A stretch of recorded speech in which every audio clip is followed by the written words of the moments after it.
Zola was the village's tinker girl. She lived among the ghosts of old circuit boards, her fingers stained with solder and memory. Her workshop was a patchwork of thatched roofing and holographic projections. On the 1000th day of the drought, her shovel didn't hit water. It struck a casing of vibranium gold, a heavy 12-sided star etched with microscopic, glowing veins that hummed with the heartbeat of a mother she never knew. It was the Sunstone. An artifact from a time before the kings, before the borders. As Zola lifted it, the sky didn't darken, it ignited. The relic didn't just store light, it breathed it. That night, for the first time in a century, the village of Obasi didn't need fires. They had the sun in a jar. For one night, Obasi was the brightest spot on the continent. We saw mothers reading to children under the glow of the sphere, and the village square turned into a workshop where dead machines breathed again. This was the village gold rush. We weren't digging for minerals anymore, we were harvesting the sky.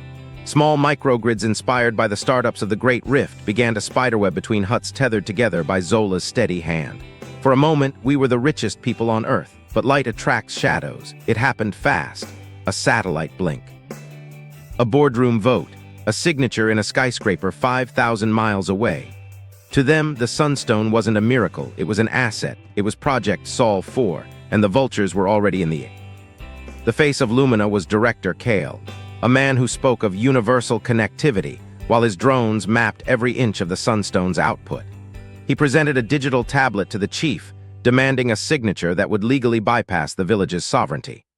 The village was torn.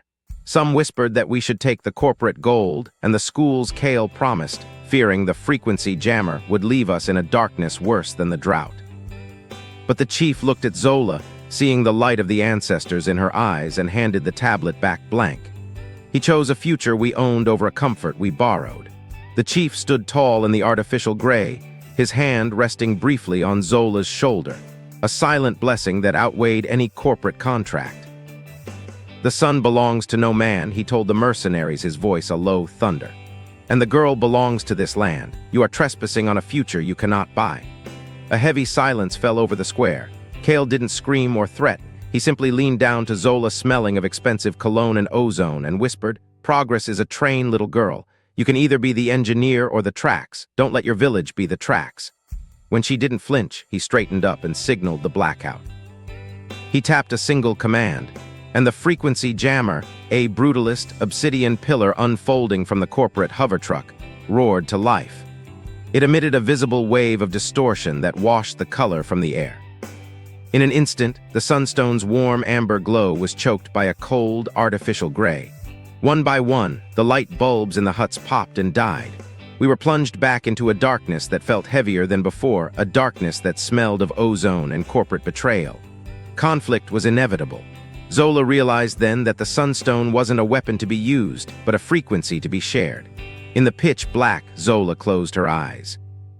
She didn't need the light to see the Sunstone. She felt it humming in her marrow. "I hear you, Nana," she whispered into the cold air. She realized the etchings weren't just art. They were a language of light, a code for a decentralized world. She wasn't just a girl with a relic. She was a node in a network that had been waiting centuries to wake up. As the mercenaries closed in, Zola didn't fight with fists. She realized the Sunstone was the ultimate open-source transmitter, a bridge between the ancient world and the digital future. Standing her ground, she hummed the specific resonant frequency found in her grandmother's blueprints. The 12-sided star at the heart of the Sunstone didn't explode. It synchronized. Its microscopic veins pulsed in time with Zola's breath. It bypassed Lumina's encrypted towers and tethered directly to every scavenged copper coil, every cracked silicon panel, and every heavy, rusted battery in the valley.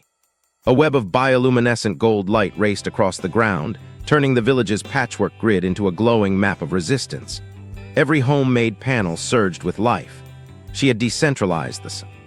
Lumina's monopoly vanished in a heartbeat. You can't own what everyone possesses. The village of Obasi remained a village, but it was no longer isolated. They were the architects of a new world. Zola looked at the sky and realized the ancestors hadn't left a battery. They had left a map to freedom. As the lights flickered to life across the valley, Zola noticed a new etching appearing on the Sunstone's surface. It wasn't ancient history. It was a real-time data log of every light she had just turned on. The relic wasn't just a gift from the past. It was an AI from the future, a guardian waiting for a girl who saw tech not as a weapon, but as a bridge.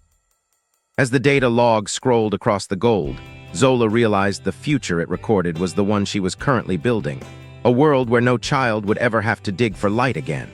The ancestors hadn't left a battery, they had left a promise that the light is yours to keep. If you can hear the hum of the future calling from the red dust, stay with us. There are more stories to be told in this new Africa, and your voice is the next node in the network.